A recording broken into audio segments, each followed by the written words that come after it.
Pessoal, dá uma olhada nos meus resultados dos últimos 30 dias. Em um mês eu fiz mais de 100 mil reais em vendas trabalhando pela internet enquanto eu viajo pelo mundo. Você quer entender um pouco mais sobre esse mercado e aprender exatamente como que eu faço isso? Então clica no link na descrição que eu vou te ensinar.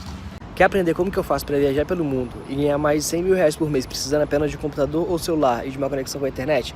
Então clica no link na descrição desse vídeo que eu vou te ensinar exatamente como que eu faço isso. As informações do Corinthians chegando agora, meu caro. Salve, salve, Jackson, Rodrigo Bueno, amigos do Giro. Pois é, o Corinthians estreou com vitória sobre o New York City, 2-1 pela Florida Cup. E agora, neste sábado, amanhã, encerra a participação contra o Atlético Nacional de Medellín. E como o Corinthians venceu a primeira partida e os adversários, o Nacional e o Palmeiras, ficaram no empate, depois o Palmeiras ganhou o ponto extra na disputa dos pênaltis, o timão, o Corinthians, só depende das próprias forças para levantar o troféu da Florida Cup. Basta uma simples vitória corintiana para que a equipe do técnico Thiago Nunes já estreie nessa temporada com um título. No jogo passado, a gente teve as estreias do meio-atacante Luan, também do volante colombiano Cantilho e o Sid Clay, que entrou só no segundo tempo, ainda não está 100% fisicamente. A gente fica aí na expectativa para saber se ele vai iniciar ou não na equipe titular. Novidade do treino de hoje, a presença no campo do atacante Everaldo, que se recupera de uma cirurgia no pubis. O Everaldo está em fase final de recuperação e nos próximos dias deve ficar à disposição também do técnico Thiago Nunes. Corinthians que começa essa pré-temporada de olho na disputa do Campeonato Paulista. O Timão é o atual tricampeão estadual e pinta aí como um dos favoritos a levantar mais uma taça do Paulistão. Vamos acompanhar a reportagem.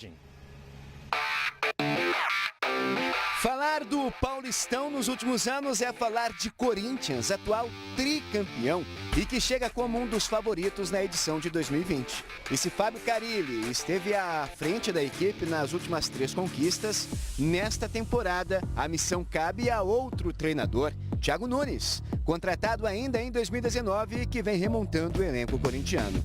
E o primeiro desafio desse novo elenco é justamente no campeonato estadual. Investimento foi feito. Sid Clay, campeão paulista em 2018, retornou ao timão, emprestado pelo Dinamo de Kiev. O volante colombiano Victor Cantillo foi outro reforço para esta temporada.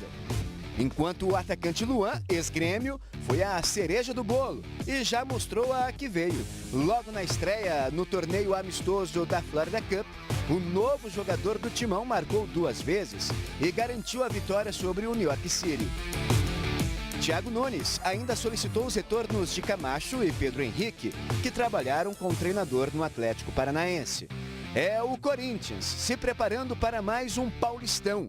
A estreia vai ser na próxima quinta-feira, contra o Botafogo de Ribeirão Preto. E para você, o Corinthians é o grande favorito à conquista do Campeonato Paulista? Olha, eu acho que pode ser considerado um dos 4 favoritos, porque eu vejo muito equilíbrio, O Corinthians se reforçou com jogadores importantes, vai mostrar, já começou a mostrar uma nova ideia de jogo, mas você não pode dizer que ele é o favorito, Porque tem o Palmeiras, que já tem um time formado há mais tempo, tem o Santos, que perdeu o Gustavo Henrique, mas que vem de um trabalho interessante, uma campanha muito interessante no Campeonato Brasileiro, e tem o São Paulo. São Paulo que tem muito potencial, mas que ainda não mostrou efetivamente uma boa qualidade, Mesmo com os reforços importantes contratados, especialmente o Daniel Alves, o Pato que não deslancha, o Hernanes que vive uma má fase. Então, se esses jogadores voltarem a jogar o que eles podem jogar, eu acho que o São Paulo também deve entrar nesse rol. Mas acho que favorito, o Campeonato Paulista começa muito equilibrado entre as 4 forças.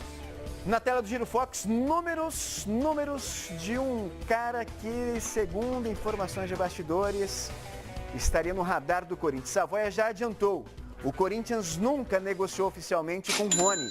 Números do Rony chegando agora, eu quero saber se o Rodrigo Bueno tem informações sobre isso. Porque, olha, tem informações de que sim, tem informações de que não, como a informação do Savoia. Daqui a pouquinho o Savoia vai explicar melhor pra gente a informação que ele abriu o Giro Fox hoje, o Rodrigo Bueno.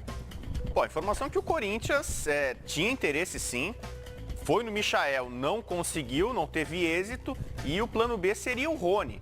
Só que tem dois problemas. Primeiro, a dificuldade de negociação do Corinthians hoje com o Atlético Paranaense. Depois da contratação do Thiago Nunes, a forma como ele saiu do Furacão, a diretoria, e entenda-se aí Petralha, não quer facilitar nada para o Corinthians. Se tiver que negociar, negocia com o Palmeiras, com qualquer outro clube. Com o Corinthians, nesse momento, a coisa está difícil.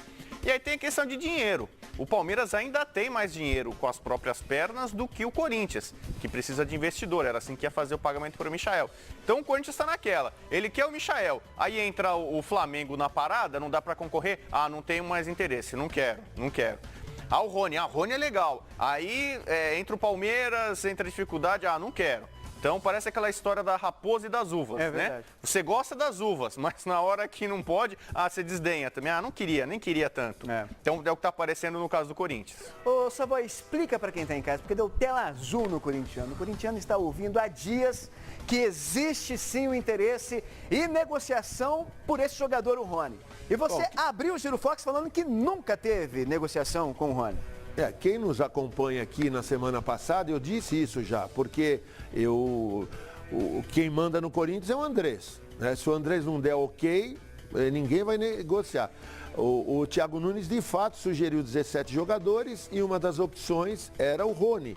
Só que o Andrés não, em momento algum, não negociou com o Atlético Paranaense. E não é porque não se dão, porque da parte do Corinthians não tem problema nenhum, né? É porque o Corinthians, de fato, não negociou e não vai negociar. Pelo menos o André me disse hoje de manhã, 10 minutos antes de eu chegar aqui à Fox. Então, eu tenho que acreditar no presidente. Se o André está falando que não tem negociação e nunca teve, por que o Corinthians não quer o Rony? Porque lá atrás, o Corinthians já tentou contratar o Rony quando ele estava no Almirex Niigata. E os advogados do clube sugeriram para o Corinthians desistir, porque tem aquela pendência jurídica de 40 milhões. E o Corinthians não vai entrar nessa roubada. É por isso que não está negociando. Não é porque o Rony não seja um grande jogador, não é porque o Petralha tem rusgas com o Corinthians por causa da contratação do Thiago Nunes, é porque a contratação do Rony ainda é um grande risco. E o Corinthians já pagou muito por Nilmar lá atrás, vocês estão lembrados, né? Que teve que pagar o jogador uma quantia absurda e não usou o jogador. Então o Corinthians não quer o Rony, não porque ele seja mau jogador ou por causa do Atlético, é porque pode sair caro demais, só por causa disso. Na tela aí, agora sim, né, o Rony no Campeonato Brasileiro de 2019, pessoal. Quinto maior finalizador do Brasileirão, com 89 finalizações. 16ª melhor pontaria do Brasileirão, com 29 finalizações certas. Chuta muito, mas o aproveitamento dele, Rodrigo Bueno, é baixo, olha. É 32,6%. E em 2019, em todo o ano de 2019, o Rony disputou 49 jogos, marcou 9 gols e deu 10 assistências, Rodrigo Bueno. Como normalmente acontece no Brasil, temos jogadores de velocidade, jogadores de beirada de campo, que têm dificuldade na finalização das jogadas. Vê o caso, por exemplo, do Vinícius Júnior no Real Madrid, driblador, habilidoso e tal, mas você deixa na cara do gol muitas vezes e ele não acontece. O Robinho tinha esse tipo de problema lá atrás. Então, um jogador normalmente de velocidade precisa aprimorar. O Everton Cebolinha no Grêmio melhorou muito nesse quesito. E o Rony, creio que está em evolução. Se você pegar os números, assim como o Michael, de 2018 para 2019, ele aumentou o número de gols. Ele está ficando um jogador mais completo, mais eficaz na finalização. Por isso que está mais valorizado. E quem precisa mais, Rodrigo Bueno? Palmeiras ou Corinthians? Corinthians e Palmeiras, nesse derby frio aí, nos bastidores pela contratação de Rony. A gente vai trazer aí os ataques, né? Neste momento, os atacantes tanto de Palmeiras quanto de Corinthians. O Palmeiras no elenco conta hoje com Dudu, Gabriel Veron, Ivan Angulo, Luiz Adriano, Wesley, que é um garoto da base do Palmeiras também, e o William Bigode. São 6 atacantes. Lembrando que o Daverson está na Espanha e provavelmente vai ser emprestado. O Corinthians, Luan Everaldo já em fase final de recuperação. André Luiz também ali de stand-by, né? O Corinthians esperando para ver o que vai acontecer, para ver se empresta ou não o André Luiz, que esteve no Fortaleza na última temporada. O Gustavo, o Janderson, o Madison, garotos da base, e o Matheus Davó, que veio do Guarani, o Mauro Bocelli e o Wagner Love. Quem necessita mais do Rony? Rodrigo Bueno depois do Savoia. Para mim, facilmente o Corinthians. O Corinthians tem muitos centroavantes, né? Bocelli, Wagner Love, Gustavo. O Luan joga centralizado. O Corinthians perdeu o Cleison, né? Aliás, queria mesmo, né? A diretoria já estava rompida com ele. Então, para mim, precisa dessa posição. Tanto que o Michael foi uma busca corintiana durante um bom tempo. O Palmeiras tem mais alternativas, além de Dudu, que é um dos melhores jogadores do futebol brasileiro hoje em dia. Pessoal, olha que legal. Primeira semana do mês de novembro e eu já faturei mais de 35 mil reais. Mês passado, em outubro, eu fiz mais de 100 mil reais. E tudo isso com vendas automáticas e online. Se você quer saber como que eu faço isso, clica no link na descrição desse vídeo que eu vou te contar o meu segredo.